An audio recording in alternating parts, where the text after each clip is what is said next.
It's not long now before the NFL season starts, but before the season starts, we need to have a good idea of which are the best quarterbacks in the league. Instead of doing the regular 1 through 32 ranking, instead today we're going to be ranking quarterbacks just in the NFC, and for each QB ranking there will be a catchphrase detailing their upcoming season. So let's get right into these NFC quarterbacks, starting at number 16, Tyler Shuckle.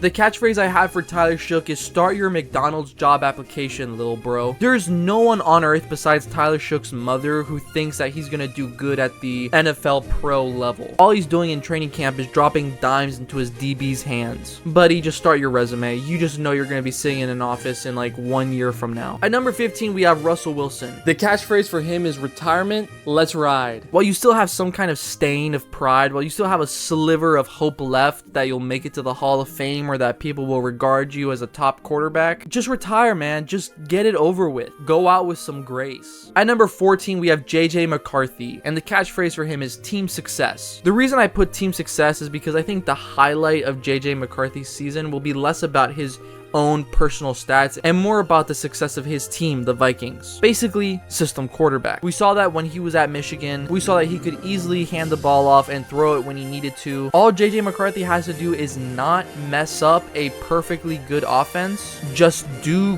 good. Just be decent. And you'll have a great offense with a lot of team success. Next up, we have Michael Penix at number 13. High ceiling, low floor is his catchphrase. Michael Penix Jr. is the perfect example of a unpredictable player. I feel like Michael Penix could easily come out with the Falcons in 2025 and start slinging that thing around the yard. But I can also really see him just falling and crashing and burning, unfortunately. With that being said, I do think Penix has more of a chance to be a good player than a bad player, and I'm excited to see as the season goes on if he goes up the rankings. At number 12, we have Caleb Williams, and the catchphrase that he has is wow. Wow stands for weight of the world. The reason I give weight of the world to Caleb Williams is because he truly does have the weight of the world on his shoulders. Number 1 draft pick, a head coach in Ben Johnson who is known for running extremely well-oiled offenses. Pause. No diddy. Caleb Williams is going into his second season. He has to string something together here. If Caleb Williams plays good, the Bears could make it to the playoffs. The only reason the Bears won't make the playoffs is if Caleb Williams doesn't play up to expectations. At number 11, I have Bryce Young.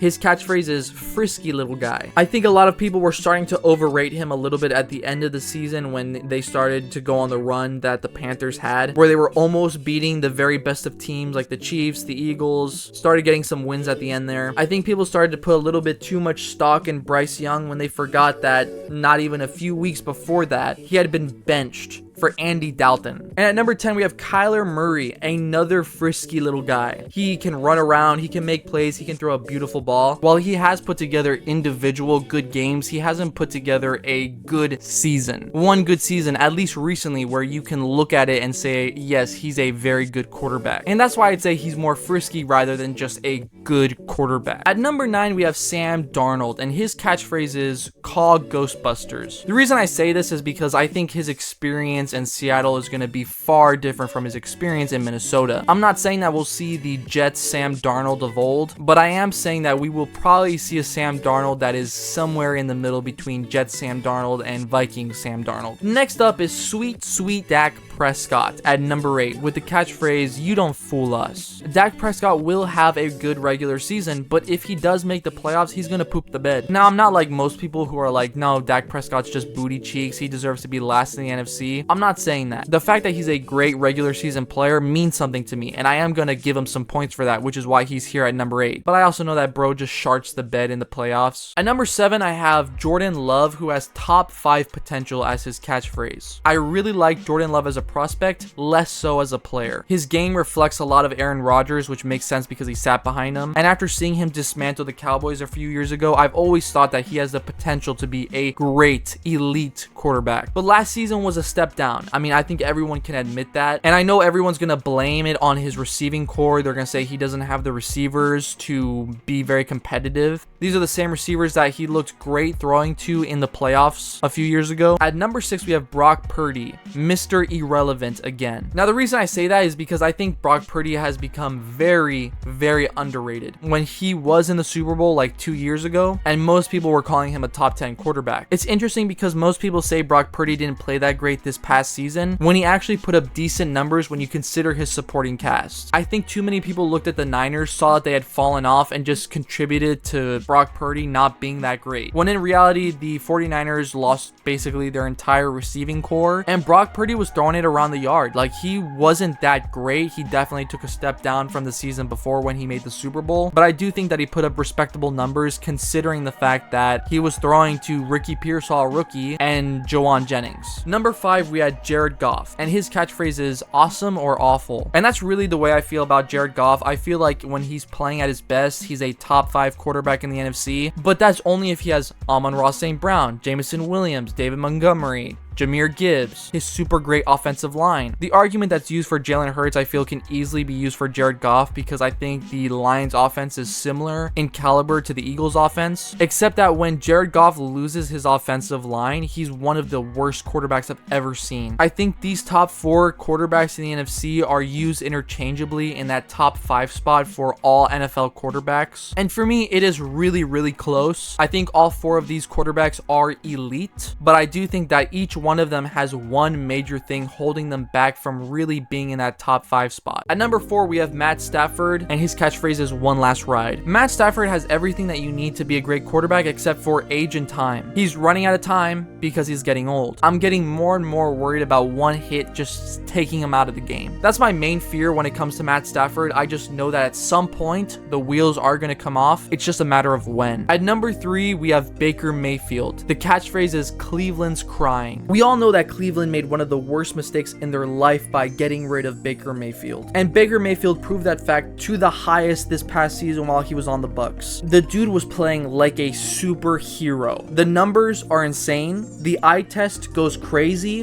And it's not like he was throwing to Mike Evans and Chris Godwin the entire season. Those two guys got hurt throughout the year. Baker Mayfield put the offense on his back and said, I'm going to show you why I'm a top quarterback in this league. And now we're getting into the top 2. I'm an Eagles fan, just throwing that out there. So I think everyone knows where we're going with this list. Jaden Daniels at number 2, catchphrase, do it one more time. I think Jaden Daniels performed as the best quarterback in the NFC last year. I think his performance showed that he was the best quarterback in the NFC. But the sample size was just too small. I can't put Jaden Daniels at number 1 knowing that there's the potential for a sophomore slump. But at number 1, we have Jalen Hurts. And his catchphrase, I think, really encapsulates who Jalen Hurts is as a player and all the discourse around him recently. Shut out the noise or shut up the noise. Jalen Hurts has 2 ways to go about this. You can either shut out the noise, keep playing winning football, keep playing with your stacked roster, make the playoffs again this year, maybe make the Super Bowl again, it's on the table, but have everyone still doubt you. Or take this season as an opportunity. Throw the ball across the yard. Have another MVP level season. Throw for 4,000 yards. Throw, not push, for 40 touchdowns. Prove that you're a top 5 quarterback in the league, because as an Eagles fan, I'm actually not sure. But I do know that you're a Super Bowl MVP, and if you decide to just shut out the noise instead of shutting it up, I'm perfectly fine with that because I just know that we're going to have Super Bowl rings. That is my NFC quarterback rankings. I appreciate you watching. Please make sure you subscribe to this channel, Animal Football. I am looking for an editor. Hit me up if you are an editor and you can edit videos. And yeah, can't wait for the season to start. Thank you for watching. Take it easy.